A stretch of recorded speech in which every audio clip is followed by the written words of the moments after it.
I'm Laura Vitale. On this episode of Laura in the Kitchen, I'm going to show you how to make butter cookies with a super simple and delicious chocolate glaze.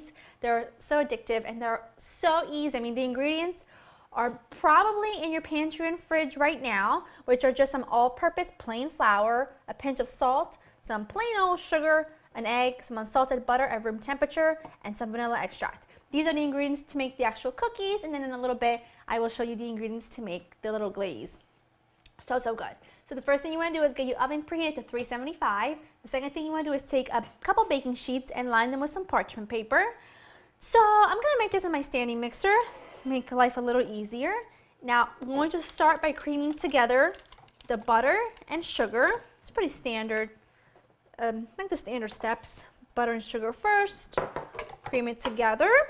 I'm going to add in the egg and vanilla, and I'm just going to mix that in until it's nice and combined. I'm going to actually get to speed up a little bit.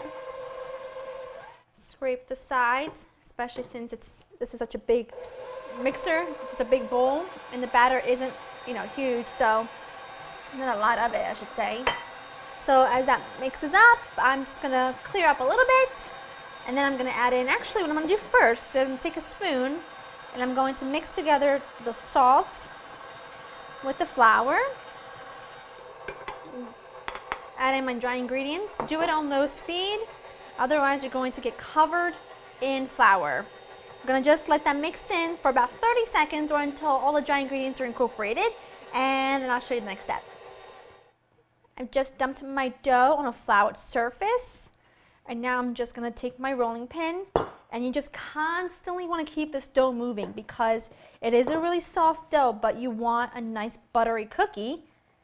So keep it moving so it doesn't stick, and roll this out until about between 1/8 and 1/4 inch thick. I'm just going to take a round cookie cutter, and I'm just going to cut out my cookies. It's a really forgiving dough, and you can obviously cut the shapes however your heart desires. I'm just doing simple little circles. Here they are. Now I'm just going to put my cookies into the oven. You want to make sure that the oven rack is positioned in the center of the oven, just so that it doesn't burn. If it's too low to the oven, it'll burn. If it's too high up, it'll burn as well. So I'm going to put these in for about 13 to 15 minutes or until they're golden brown, and I'm going to probably flip or rotate the sheet pan halfway through just to get them nice and evenly colored, because I want that, lightly golden brown color. My cookies baked for about 13 minutes, and I've let them cool completely, and now it's time to make the little glaze to put on top, or the glaze or the frosting, whatever you want to call it. Well, it's not really frosting. It's a little too runny to be a frosting, but it's not so runny that it's like a thin glaze. It's like something in between.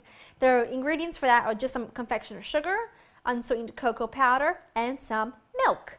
Now I'm going to just do this in a bowl with a spatula. I think a spatula just works better, but you can use a whisk if you want to. I'm just mixing the cocoa powder and the sugar together, and I'm going to add in some milk. Now I'm going to start with 2 tablespoons, and then I'll see what the consistency is like. If it's too thick, I'll add in a little bit more, but don't start with too much off the bat because it can get very runny very quickly. So just gonna mix in my 2 tablespoons and see how I'm looking. That looks perfect. I ended up using about 3 tablespoons of milk. Now this will harden as it sits on the cookies, and that's what you want. I'm just taking a little tiny teaspoon and I'm putting it on the cookie, and then just kind of spreading it with the back, just like that. I like to just cover the center but leave some of the edges exposed. I just think it looks nicer. But to each his own. Just gonna glaze all my cookies, and I'll show you what they look like once they're all done. Last one. Now the glaze will set as they sit. I'm not gonna wait for that. I'm gonna eat one right now. And with the remaining dough, I just popped it into the freezer. I always like to do that when it comes to cookies because it's great to have cookie dough in hand for whenever you need it. And what I do is I pop it in the microwave for about 15 to 30 seconds, and just until it's thawed and like regular texture like it normally would be, and then just roll them out and make fresh cookies.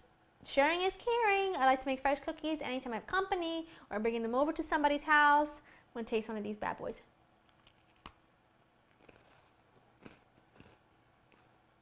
I love the cookie.